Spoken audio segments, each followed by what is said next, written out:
आपके माध्यम से, इस सदन के माध्यम से देश भर के मुसलमान भाइयों बहनों को कहना चाहता हूं, आपके वक्फ में एक भी नॉन मुस्लिम नहीं आएगा। ये एक्ट में ऐसा कोई प्रावधान नहीं। मगर जो वक्फ बोर्ड है और वक्फ परिषद है, उसका काम क्या है? वक्फ की संपत्तियां मान्यवर बेच खाने वाले लोगों को पकड़कर इसके बाहर निकालने का। वक्फ के नाम पर औने पौने दाम में संपत्तियों को 100-100 साल तक किराए पे देने वाले लोगों को पकड़ना है।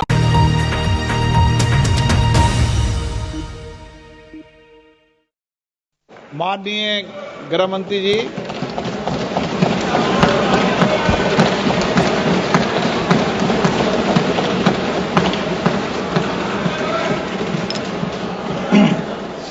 माननीय अध्यक्ष जी, आज जो मेरे साथी मंत्री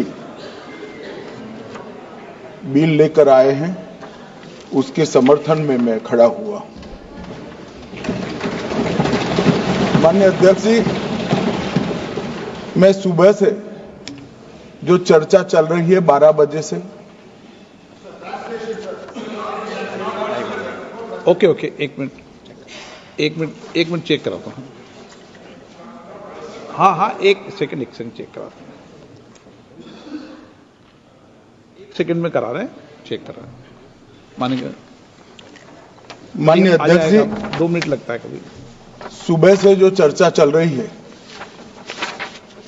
उसको मैंने बारीकी से सुना है। मुझे लगता है या तो निर्दोष भाव से या तो राजनीतिक कारणों से ढेर सारी भ्रांतियां कई सदस्यों के मन में भी है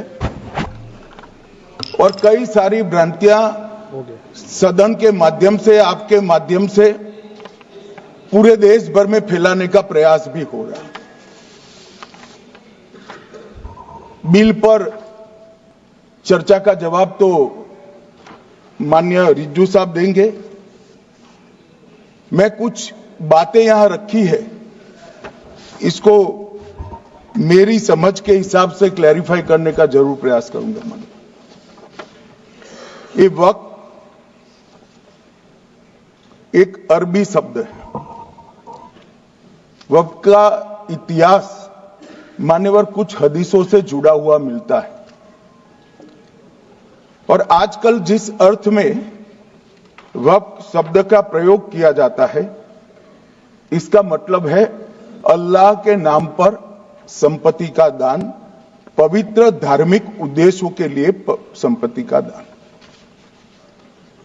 मान्यवर वक्फ का समकालीन अर्थ, अभी जो अर्थ हम समझ रहे हैं, वो इस्लाम के दूसरे खलीफा श्री उमर के समय में अस्तित्व में आया। एक प्रकार से इसकी आज की भाषा में व्याख्या करें तो वक्फ एक प्रकार का चैरिटेबल एंडोनमेंट है और जहां एक व्यक्ति संपत्ति, भूमि या मूल्यवान संपत्ति धार्मिक या सामाजिक भलाई के लिए दान करता है, बिना उसको वापस लेने के उद्देश्य से वहां वक्फ की रचना कर। इसमें दान देता है, वो शब्द का बड़ा महत्व है। दान उस चीज का ही कर्ज किया जा सकता है जो हमारा है। सरकारी संपत्ति का दान मैं नहीं कर सकता। मान्यवर किसी और की संपत्ति का दान मैं नहीं कर सकता। दान उसी चीज का किया जाता है जो हमारा है। मान्यवर इसी विषय पर ये सारा जो बहस चल रहा है, चल रहा है। भारत का जहां तक सवाल है, दिल्ली में सल्तनत काल के प्रारंभ में मुइज़्ज़ुद्दीन घोरी के समय पर पहली बार वक्फ अस्तित्व में आया। अंग्रेजों के जमाने में 1863 के धार्मिक दान अधिनियम से चलता था। बाद में चैरिटेबल प्रॉपर्टीज एक्ट 1890 से चला। उसके बाद 1913 में मुसलमान वक्फ वैलिडेटिंग एक्ट अस्तित्व में आया, तब तक ये सारी प्रक्रियाएं चैरिटेबल एक्ट के तहत चलती थी। मान्यवर आजादी के बाद वही एक्ट को 1954 में वक्फ के केंद्रीकरण के लिए बदला गया। 95 में वक्फ न्याय अधिकरण और वक्फ बोर्डों की स्थापना की। अब ध्यान से सुनिएगा मान्यवर, वक्फ परिषद और वक्फ बोर्ड ये 1995 से आए। ये पूरा झगड़ा जो चल रहा है, आपने नॉन हिंदू को रख दिया और नॉन मुस्लिम को रख दिया, गैर मुस्लिम को रखा। वो झगड़ा वक्फ में दखल करने का है। पहले तो वक्फ में कोई गैर इस्लामिक सदस्य आएगा ही नहीं, ये स्पष्टता समझ लीजिए। ना मुतवल्ली गैर इस्लामिक होगा, ना वाकिफ गैर इस्लामी होगा। मान्यवर, वहां कोई प्रोविजन नहीं है। जो धार्मिक संस्थाओं का संचालन करते हैं उसमें कोई गैर मुस्लिम व्यक्ति रखने का प्रावधान किया भी नहीं है, हम करना भी नहीं चाहते हैं मान्यवर। इसलिए जो बड़े बड़े भाषण करते हैं कि समानता का अधिकार चला गया, दो धर्मों के बीच में समानता नहीं रही, मुसलमानों के धार्मिक अधिकारों के बीच में दखल खड़ी हो जाएगी, कुछ नहीं होने वाला मान्यवर। इस दृष्टि से देखें तो 1995 तक वक्फ की काउंसिल और वक्फ बोर्ड था ही नहीं, वो तो 95 से आया। और मान्यवर, ये जो भ्रम खड़ा किया जाता है कि ये एक्ट मुस्लिम भाइयों के धार्मिक क्रियाकलापों के अंदर, उनके दान की हुई संपत्ति के अंदर दखल करने का है, ये बहुत बड़ी भ्रांति फैलाकर माइनॉरिटी को डराकर अपनी वोट बैंक खड़ी करने के लिए किया जा रहा है मान्यवर। कहां पर गैर मुस्लिम सदस्य रखे जाएंगे? परिषद में और वक्फ बोर्ड में। उसका काम क्या है? उनका काम धार्मिक क्रियाकलापों को कुछ चलाने का नहीं है। वो शुद्ध रूप से वक्फ का जो कानून, दान के लिए किसी ने दी हुई संपत्ति, उसका एडमिनिस्ट्रेशन अच्छे से चल रहा है नहीं चल रहा है, कानून के हिसाब से चल रहा है नहीं चल रहा है, या तो दान जिस चीज के लिए दिया गया, इस्लाम धर्म के लिए दिया गया, गरीबों के भोजन के लिए दिया गया, गरीबों के उद्धार के लिए, वो उद्देश्य के लिए इसका उपयोग हो रहा है नहीं हो रहा है, इसका नियमन करने का काम है मान्यवर। अब मैं इसको मान्यवर बाकी सारे धर्मों के साथ कंपैरिजन करते हैं और कहते हैं दखल किया है। मैं उसको स्पष्ट करना चाहता हूं। मान्यवर, वक्फ जो है वो हमारे यहां ट्रस्ट एक्ट है, इसमें ट्रस्ट है। तो ट्रस्ट के अंदर जो ट्रस्ट को बनाते हैं वो ट्रस्टी होते हैं और एक मैनेजिंग ट्रस्टी होते हैं। वक्फ में वाकिफ होता है, वक्फ होता है और मुतवल्ली होता है। ये सारे इस्लाम के अनुयायी हैं। अरे भाई, आप कह रहे हो, हम तो कह रहे हैं क्योंकि इसका वक्फ शब्द ही इस्लाम से आया है, इसलिए हम कह रहे हैं कि वक्फ वो ही कर सकता है जो इस्लाम का अनुयायी हो। अब आप उसका विरोध कर रहे हो, तो आप तो वक्फ में भी नॉन इस्लामिक आदमी चाहते हो। मान्यवर, क्या कह रहे हैं? हम इसलिए कह रहे हैं कि वक्फ वो ही कर सकता है जो प्रैक्टिसिंग इस्लाम को प्रैक्टिस करता होगा, क्योंकि मान्यवर इसकी उत्पत्ति ही इस्लाम के सिद्धांतों से हुई। अब मान्यवर, वक्फ धार्मिक हुआ, वक्फ बोर्ड नहीं हुआ, वक्फ परिषद भी नहीं हुई। अरे सुनो भाई, मान्यवर, ट्रस्ट के अंदर ट्रस्टी जो होते हैं, जो चर्च होगा तो क्रिश्चियन होंगे, पारसी भी होंगे, पारसी के लिए वो ट्रस्ट होगा, तो हिंदू होगा तो वो हिंदू के लिए। अब चैरिटी कमिश्नर हम कहेंगे कि भाई मुस्लिम क्यों आया? मुझे बताओ, चैरिटी कमिश्नर एक्ट में मुसलमान चैरिटी कमिश्नर बन सकता है या नहीं बन सकता है? उसको ट्रस्ट नहीं चलाना है, उसको चैरिटी के कानून के हिसाब से वो ट्रस्ट चले उसकी देखरेख करनी है। ये धार्मिक नहीं है, ये धर्म का काम नहीं है मान्यवर, ये एडमिनिस्ट्रेटिव वर्क है। और इसलिए तो फिर चैरिटी कमिश्नर हिंदू होगा तो वो क्रिश्चियनों के ट्रस्ट का कैसे देखरेख करेगा? चैरिटी कमिश्नर क्रिश्चियन होगा तो जैनियों के और हिंदुओं के ट्रस्ट का कैसे देखरेख करेगा? अब बताओ कि सारे ट्रस्ट के चैरिटी कमिश्नर अलग अलग बन, देश तोड़ दोगे आप लोग, तोड़ दोगे। हमने साहब, मैं अभी भी आपके माध्यम से, इस सदन के माध्यम से देश भर के मुसलमान भाइयों बहनों को कहना चाहता हूं, आपके वक्फ में एक भी नॉन मुस्लिम नहीं आएगा। ये एक्ट में ऐसा कोई प्रावधान नहीं। मगर जो वक्फ बोर्ड है और वक्फ परिषद है, उसका काम क्या है? वक्फ की संपत्तियां मान्यवर बेच खाने वाले लोगों को पकड़कर इसके बाहर निकालने का। वक्फ के नाम पर औने पौने दाम में संपत्तियों को 100-100 साल तक किराए पे देने वाले लोगों को पकड़ना है। वक्फ का जो पैसा होता है, इनकम जो गिरती जा रही है, जिसके माध्यम से माइनॉरिटी का विकास करना है, माइनॉरिटी को आगे बढ़ाना है, इस्लाम धर्म की सारी धार्मिक संस्थाओं को पुख्ता करना है। ये पैसा जो चोरी होता है ना, उसको पकड़ने का काम वक्फ बोर्ड वक्फ परिषद करे।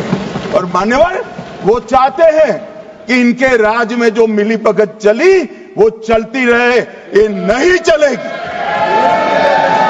ये नहीं चलेगी। और मान्यवर मैं आज आपको बताना चाहता हूं क्या स्थिति हुई है मान्यवर, सबने कहा, रिपीटेशन भी होगा, परंतु मैं कहना चाहता हूं मान्यवर कि वक्फ के 2013 में जो अमेंडमेंट्स आए, अब बिल किरण भाई का है, मगर मैं कह सकता हूं कि वक्फ का 2013 का अमेंडमेंट न किया होता तो ये बिल लाने की शायद जरूरत न पड़ती। सब कुछ अच्छा चलता था, 14 में चुनाव आने वाला था, 13 में रातों रात तुष्टीकरण करने के लिए वक्फ कानून को एक्सट्रीम बना दिया गया। और मान्यवर इसके कारण क्या हुआ? इसके कारण दिल्ली लुटियन की 123 वीवीआईपी संपत्ति कांग्रेस सरकार ने जब चुनाव मुहाने पर थे, 25 दिन दूर था, वक्फ को देने का काम कर दिया। दिल्ली वक्फ बोर्ड ने उत्तरी रेलवे की भूमि वक्फ के नाम घोषित कर दी। हिमाचल में वक्फ की संपत्ति बताकर उस पर अवैध मस्जिद बनाने का काम किया। 250 हेक्टेयर क्षेत्रफल वाले 12 गांव पर वक्फ का स्वामित्व हो गया तब तमिलनाडु में। और मान्यवर तमिलनाडु के 1500 साल पुराने तिरुचेंदुरई मंदिर की 400 एकड़ भूमि को वक्फ की संपत्ति घोषित कर। ये जब मंदिर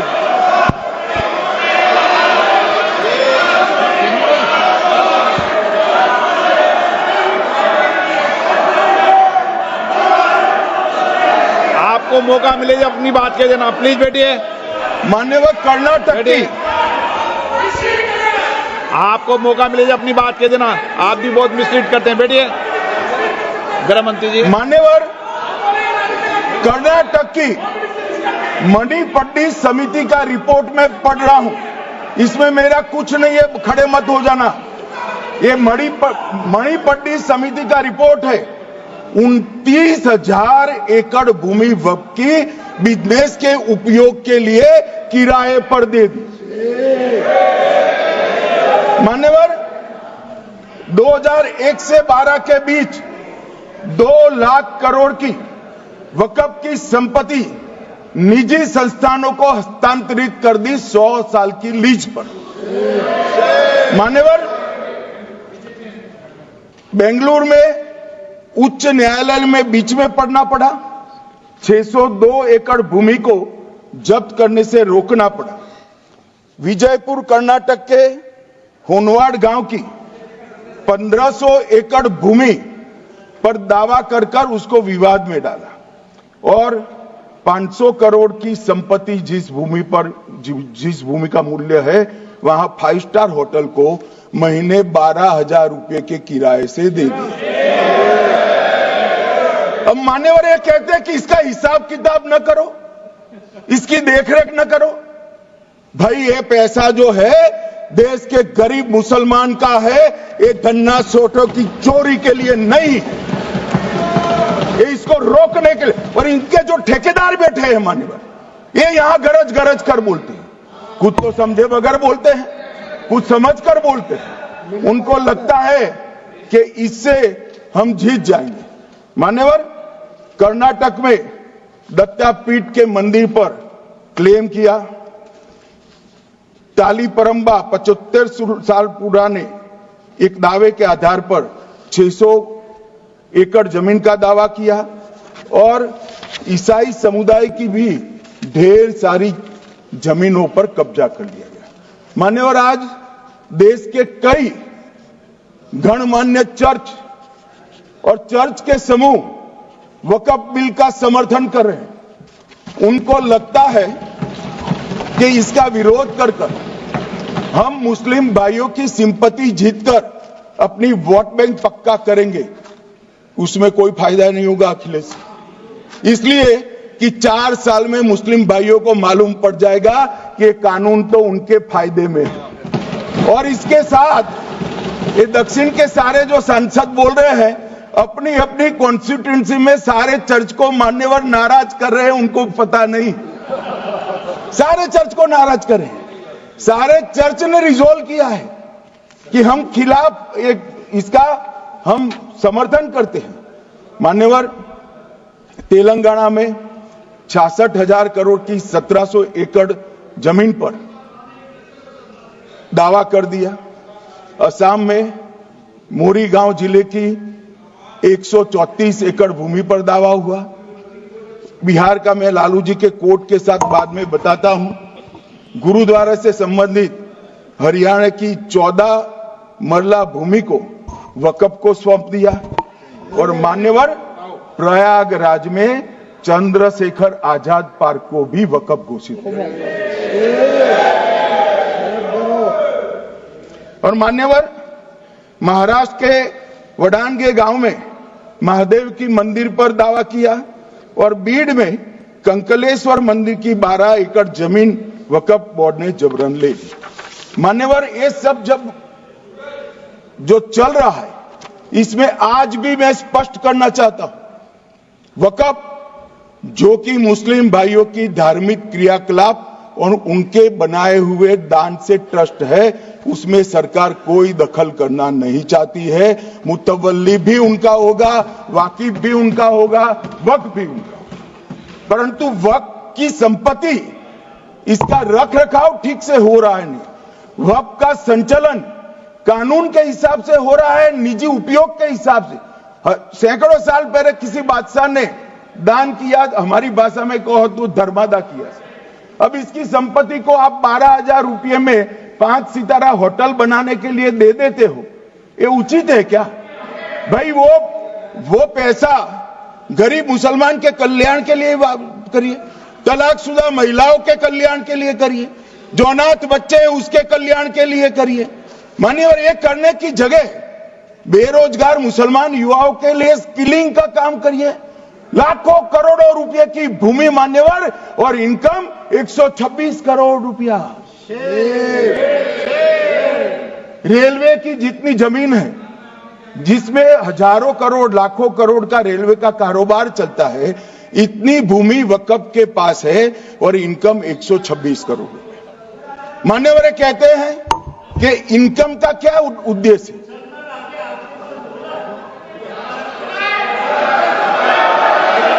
बैठ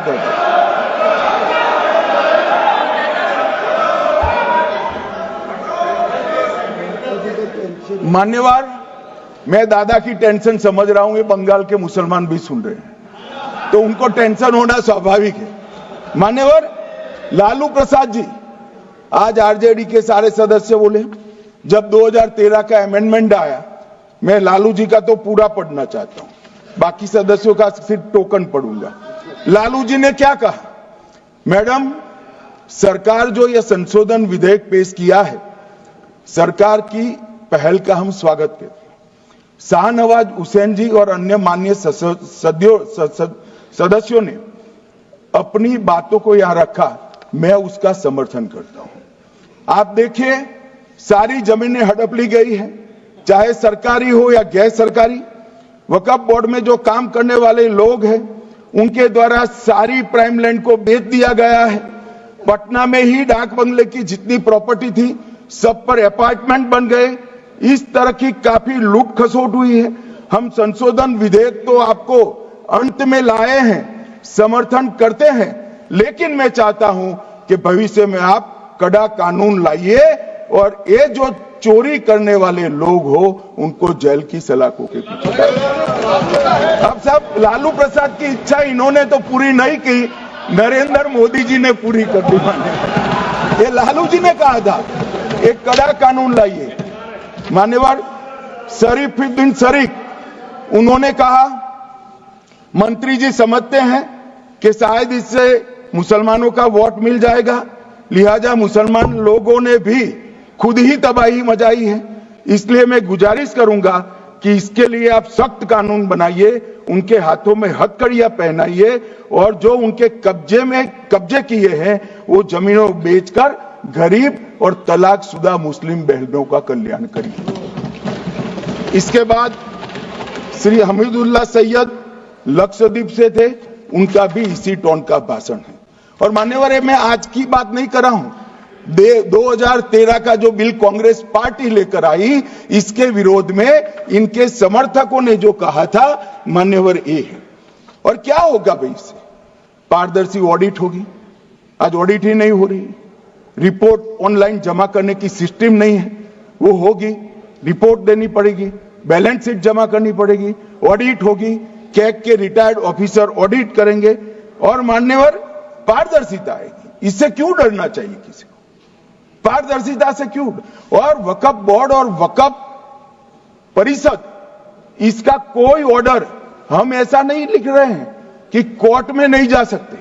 आपने तो कर दिया था कि एक ऑर्डर को कोई कोर्ट में चैलेंज ही नहीं कर सकता, पूरा संविधान वहां समाप्त कर दिया मान्यवर।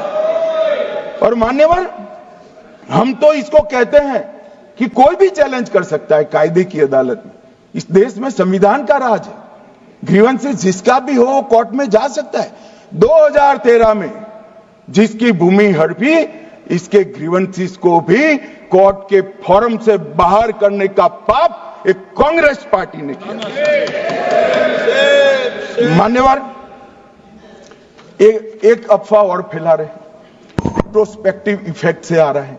मैं स्पष्ट कर देना चाहता हूं, इस सदन में बोलने के वक्त जिम्मेदारी के साथ बोलना चाहिए। अगर ये कानून का पहला पेज और तीसरी तक धाराएं भी पड़ी होती तो इसमें स्पष्ट लिखा है, ये कानून का अमल जिस दिन पारित होने के बाद भारत सरकार नोटिफिकेशन बाहर निकालेगी, उस दिन के बाद होगा। मतलब रिट्रोस्पेक्टिव इफेक्ट नहीं है, मगर मुस्लिम भाइयों को डराया जा रहा है कि रिट्रोस्पेक्टिव इफेक्ट से आएगा। मान्यवर, ये कह रहे कलेक्टर क्यों रखा है? मुझे एक बात बताओ भाई, जो बता सकते हैं। अगर किसी मंदिर के लिए जमीन खरीदनी है तो जमीन की मालिकी किसकी है, वो हमारे देश में कौन तय करता है? सबको मालूम है, कलेक्टर करता है सर, रेवेन्यू ऑफिसर वही है। तो अगर वक्फ की भूमि जो वक्फ कर रहा है उसकी है या नहीं है, इसकी जांच कलेक्टर करे तो इसमें आपत्ति क्या है? वक्फ तो दान है भाई, और दान अपनी संपत्ति का किया जा सकता है, किसी और की संपत्ति का नहीं किया जा सकता। गांव में कोई बेचारा अमेरिका गया है 4 महीने पढ़ने के लिए, घूमने के लिए आता है तो कि वक्फ घोषित हो गया। कोई कारोबार करने के लिए दिल्ली आता है तो क्या वक्फ घोषित हो गया? अरे ऐसे नहीं होता भाई। कलेक्टर को पूछना पड़ेगा सरकारी संपत्ति है या नहीं है, इसकी जांच करनी चाहिए या नहीं करनी चाहिए। ढेर सारे मंदिर बनते हैं, बने भी है, बनेंगे भी। ढेर सारे चर्च बने हैं, गुरुद्वारे बने हैं। सरकारी संपत्ति पर बन सकते हैं क्या? नहीं बन सकते मान्यवर। जहां वक्फ की घोषणा होती है वो भूमि सरकारी है या नहीं है वो सत्यापित करना ही चाहिए, और कलेक्टर के अलावे इसको कोई सत्यापित नहीं। मान्यवर, इन्होंने मैंने पहले भी बताया मान्यवर, कोर्ट को भी रास्ते से निकाल दिया। मैं बाद में बात करता हूं मान्यवर, ये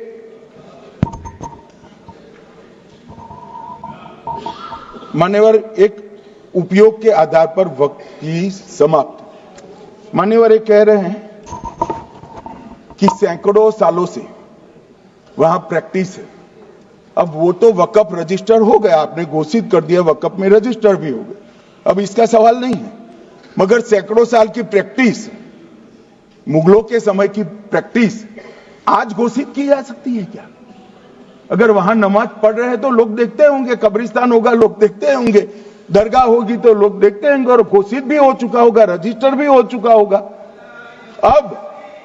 अब अगर आप वक्फ घोषित करना है तो उसको ऐसे नहीं कर सकते मान्यवर, अधिकृत करना चाहिए। मान्यवर, जो दूसरा सुधार लेकर आए किरण जी, वो ही है कि धारा 36 में वक्फ संपत्तियों को बिना किसी स्पष्ट प्रक्रिया से, मालिकी की प्रक्रिया से पंजीकृत नहीं किया जा सकता। मान्यवर, अपील का प्रावधान वर्तमान में अधिनियम में ट्रिब्यूनल के निर्णय के खिलाफ अपील करने का कोई प्रावधान नहीं है। ये दृष्टिभ्रम खड़ा कर रहे थे गोगाई जी कि हाईकोर्ट में जा सकते। हाईकोर्ट में सिविल सूट नहीं जा सकता, रीट के अधिकारों का उपयोग कर हाईकोर्ट में जा सकते हैं। सिविल सूट में ज्यादा प्रोटेक्शन मिलता है मूल मालिक को। आपने सिविल सूट को खत्म कर दिया था। रीट के जुडिक्शन बहुत सीमित है, हम सब जानते हैं कि ये सीमित कर दिया गया था, आप भी जानते हो, मगर आपको वोट बैंक चाहिए।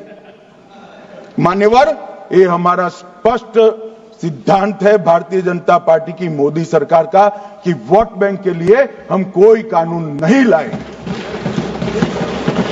कानून न्याय के लिए होता है, कानून लोगों के कल्याण के लिए होता है।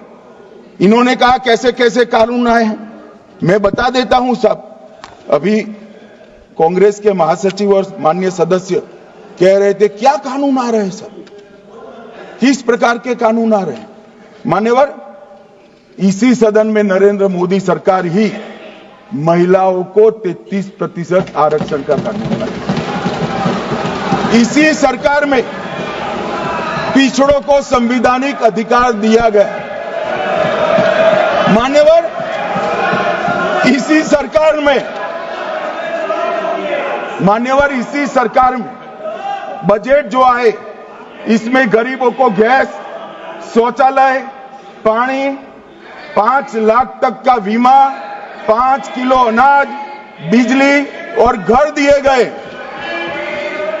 मान्यवर, और कन्वर्जन कानून की बात करते थे और हंसते हंसते कहते थे कर्नाटक सरकार कन्वर्जन कानून लेकर आई है। सबसे पहला कन्वर्जन कानून उड़ीसा और मध्य प्रदेश में कांग्रेस सरकार लेकर आई है, मगर उस वक्त कांग्रेस सरकार तुष्टीकरण की नीति पर नहीं चलती थी, महात्मा गांधी के सिद्धांतों पर चलती थी। मध्य प्रदेश और उड़ीसा में सबसे पहला कन्वर्जन के खिलाफ कानून कोई लाया तो कांग्रेस पार्टी लाई, और मुझे गर्व है मेरी पार्टी की सरकारें कन्वर्जन पर कानून लाती है। मान्यवर, सबको अपना धर्म का अनुसरण करने का अधिकार है, कोई शौक से करे, मगर लोभ, लालच, भय, इससे धर्म परिवर्तन नहीं कराया जा सकता। किसी गरीब के पास खाना नहीं है, खाना देकर उसका धर्म बदला दोगे? कोई थोड़ा कम पढ़ा लिखा व्यक्ति है, उसका धर्म बदला दोगे? ऐसे नहीं होगा मान्यवर। और आपने भी किए हैं कानून, आप नए नए आए हो, आपको मालूम नहीं है मान्यवर, इनको मालूम नहीं, अभी अभी आए हैं 5 साल से। ये कांग्रेस पार्टी ने कानून किए थे मान्यवर। अपील का प्रावधान भी हमने आगे बढ़ाया और गैर मुसलमानों के द्वारा दान की गई संपत्तियों पर, गैर मुसलमानों की दान की संपत्तियों पर वक्फ अधिनियम को हमने लगने से मना कर दिया। मानो उनके लिए चैरिटी कमिश्नर का कायदा है। ये प्रैक्टिसिंग इस्लाम, जो इस्लाम की प्रैक्टिस करते हैं, इसीलिए मान्यवर हमने ओवरराइडिंग इफेक्ट को भी समाप्त कर दिया। मान्यवर ये ट्रस्ट का नियमन करने का जो कानून होता है, जैसे चैरिटी कमिश्नर के कानून में कोई ओवरराइडिंग इफेक्ट नहीं है। जहां क्लासेस आते हैं वहां ओवरराइडिंग इफेक्ट होती है। यहां ओवरराइडिंग इफेक्ट इसलिए दिएगी कि आप जिसकी संपत्ति हड़पी जाएगी उसको कोर्ट से जाने से रोकना चाहते थे, इसलिए ओवरराइडिंग इफेक्ट जो हमने मान्यवर निकाल दिया है। मान्यवर एक ऐसी चर्चा लेकर आए कि चर्चा नहीं, मैं आपको बताना चाहता हूं 2013 में जो अमेंडमेंट बिल आया, जिसके कारण ये बिल लाना पड़ा, वो बिल में कुल मिलाकर 5.4 घंटे चर्चा हुई थी, 5.5 घंटे दोनों सदन मिलाकर। और इस बिल में दोनों सदन मिलाकर 16 घंटे चर्चा हो रही है मान्यवर, 16 घंटे। इसके अलावा हमने डिमांड किया समिति बनाओ, समिति भी बनाई, 38 मीटिंगें हुई, 113 घंटे चर्चा हुई, 284 हितधारक बनाए गए। वक्फ बोर्डों की संख्या, जो उपस्थित वक्फ बोर्ड भी हुए राज्यों के 25 हुए, राज्य सरकार के प्रतिनिधि 15 राज्य सरकारों के आए, सांसद 8 हुए, विधायक विधान परिषद 7 हुए और अध्ययन दौरे 3 किए गए और अल्पसंख्यक आयोगों को भी 5 बुलाया गया। ये सबसे 92.68 लाख करीब 1 करोड़ सुझाव देश भर से ऑनलाइन आए, इसकी मीमांसा कर एक कानून बनाए। आप ऐसे इसको खारिज नहीं कर सकते हो भाई, पूरी प्रक्रिया को।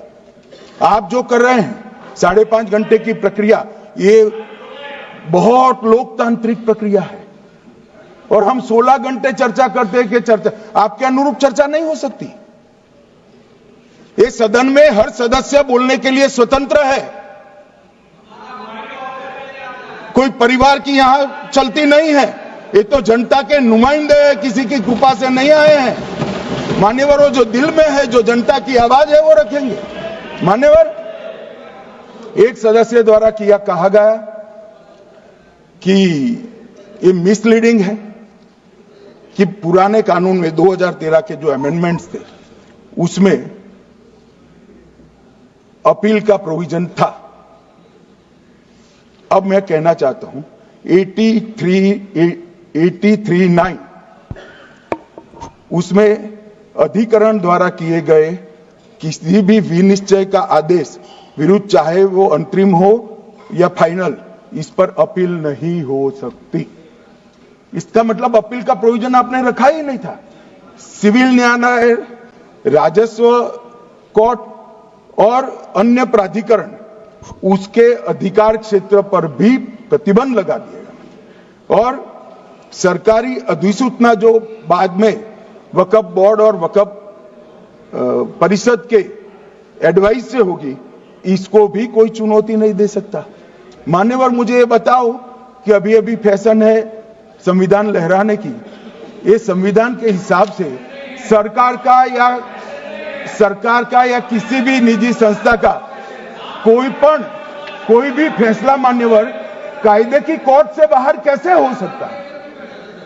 कोई भी फैसला हो, ये देश की अदालत वो फैसले तक रुचि नहीं रखेगी। नागरिक ग्रीवेंसेस लेकर कहां जाएंगे? जिसकी भूमि हड़प कर ली गई वो कहां जाएगा? ऐसा नहीं चलेगा। आपकी वोट बैंक के लिए आपने किया था, हम खारिज कर रहे हैं, हम खारिज कर रहे हैं। ऐसा नहीं चलेगा। अदालत में जाइए, जिसको ग्रीवेंसेस है इधर और साइड से, और अदालत न्याय करेगी। न्याय के लिए तो अदालतें बनी हैं। और मान्यवर, यहां एक सदस्य ने तो कह दिया, माइनॉरिटी इस कानून को स्वीकार नहीं करेगी। क्या धमकाना चाहते हो भाई? संसद का कानून है, सबको स्वीकार करना पड़ेगा। स्वीकार नहीं करेंगे मतलब क्या है? कैसे बोल सकते हैं कोई? हम कानून को स्वीकार नहीं करेंगे। एक कानून भारत सरकार का है, हर एक पर बंधन करता होगा और इसको स्वीकार करना पड़ेगा। मान्यवर, ये हमने तो खैर वक्फ को छेड़खानी नहीं की। वक्फ बोर्ड और वक्फ परिषद के अंदर बदलाव किया है, मगर वक्फ के लिए भी क्या क्या जजमेंट आए। सैयद फजल पुकोया थंगल बनाम भारत संघ 10/11/28 को केरल उच्च न्यायालय ने उन्होंने कहा वक्फ बोर्ड एक स्टैट्यूटरी बॉडी है, यह मुस्लिम समुदाय का प्रतिनिधि निकाय नहीं है। इसका फंक्शनिंग मान्यवर एडमिनिस्ट्रेटिव है। धार्मिक क्रियाकलापों को तो वक्फ ने करना है, चाहे कब्रिस्तान हो, चाहे दरगाह हो, चाहे मस्जिद हो, चाहे चैरिटी का काम, वो वक्फ बोर्ड को नहीं करना है भाई। ये केरल हाईकोर्ट ने किया, इलाहाबाद हाईकोर्ट ने भी, उसने तो मुतवल्ली तक भी कहा है, मगर हम मुतवल्ली तो जो धर्म का है वही रखेंगे।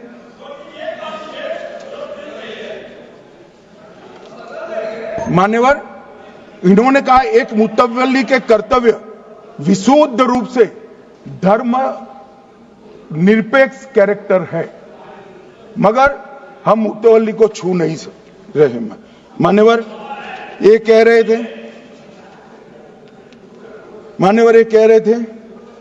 कि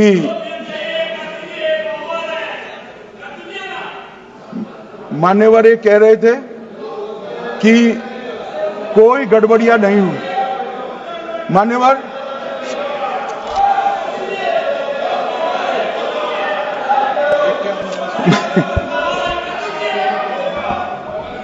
मान्यवर 2013 में अन्यायी कानून आया। भाई करने थोड़ा शांत हो जाइए। ये 26 के कारण डरे हुए और कुछ कारण नहीं। चुनाव जो है ना अक्टूबर में, 25 में जो चुनाव है इसके कारण मान्यवर, भाई बैठ जाओ।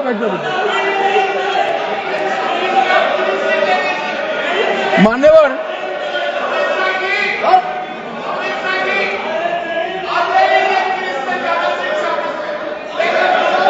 बैठ जाओ। बंगाल में आकर कहूंगा ये राजनीतिक हिसाब किताब का अखाड़ा नहीं है, छाती पर ठोक कर कहूंगा ज्यादा सिखाएंगे।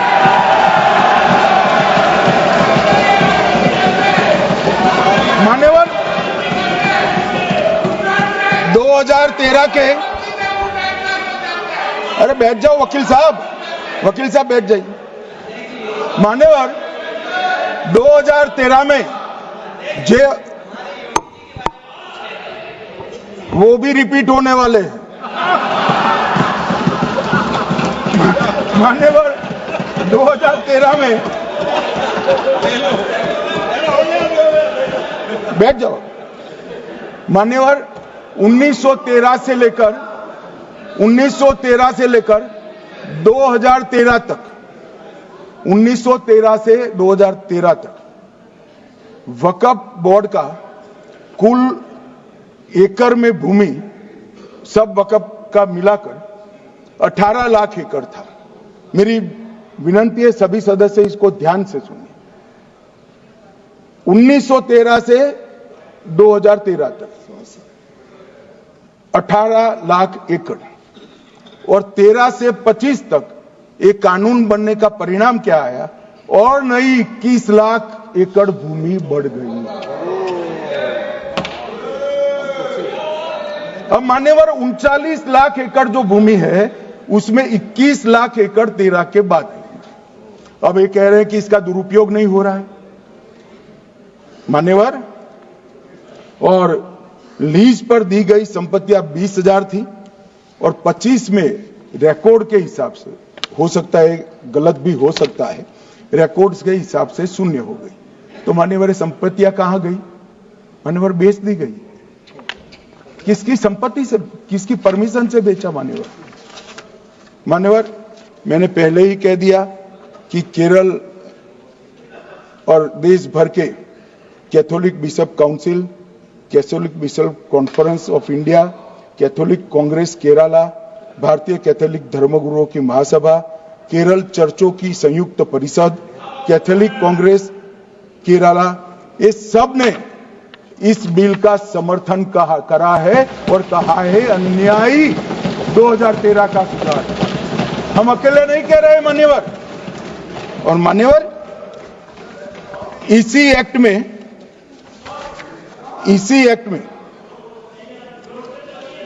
हमने एक बात कही कि जो योगदान था वक्फ बोर्ड का वो 7% से घटाकर 5% कर दिया। मान्यवर अब ये जो कह रहे हैं ये मुसलमान भाइयों के हित में कह रहे हैं जिसका विरोध कर रहे हैं या अहित में? अगर 7 से 5% हमने कम किया तो कहां जाएगा? वो वक्फ में रहेगा। वक्फ बोर्ड का कम किया है। जो मस्जिद चल रही है उसको हमने 2% बढ़ाया है। ये उल्टा समझ रहे हैं मान्यवर। ये बिल जमीनों की सुरक्षा प्रदान करेगी मान्यवर।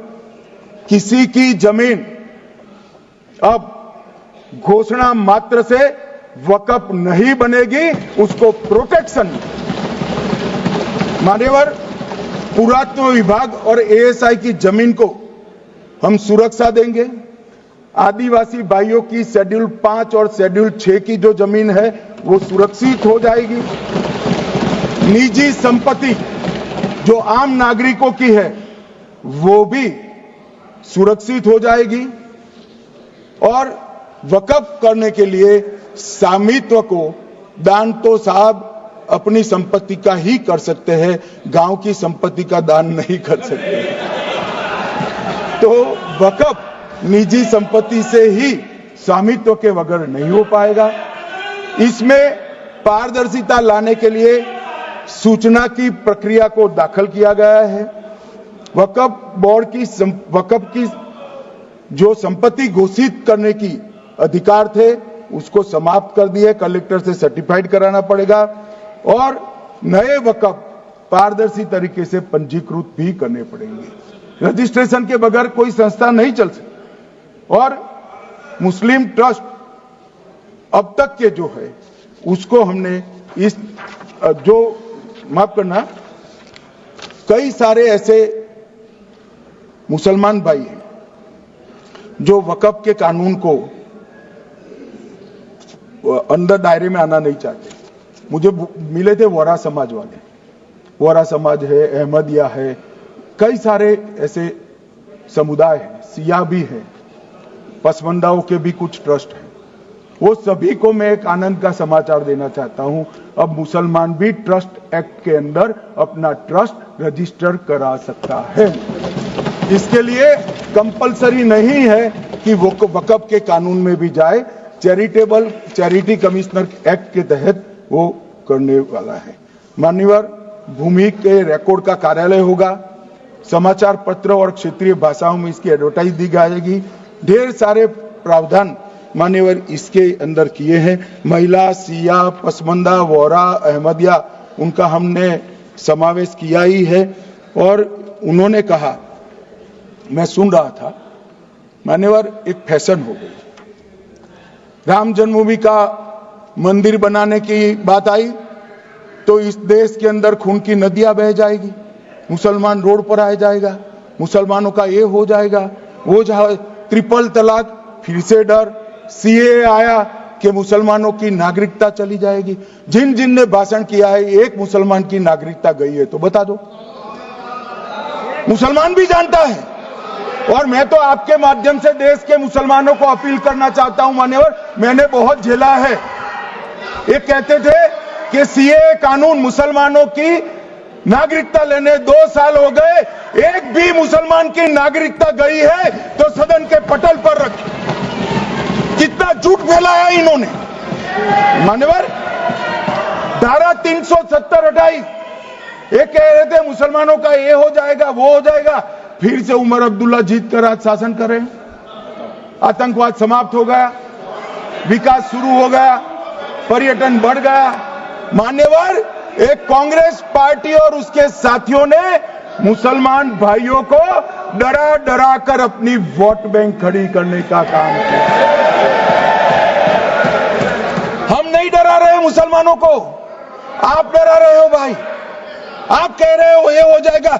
मैं कहता हूं इस देश के नागरिक को किसी भी धर्म का हो कोई आंच नहीं आएगी। मान्यवर, ये नरेंद्र मोदी सरकार का सरकार। मान्यवर,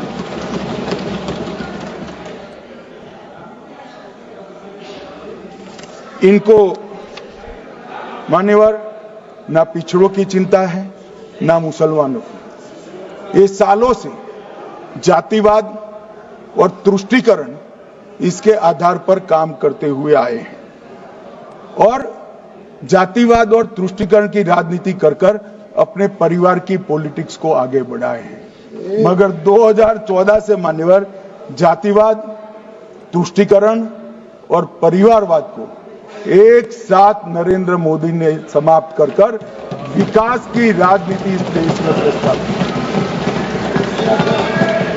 पॉलिटिक्स ऑफ परफॉर्मेंस, परफॉर्म करिए और चुनकर आइए। 3 टर्म मोदी जी को चुना है और 3 टर्म भारतीय जनता पार्टी की सरकार रहने वाली है। मेरी बात ठीक कर।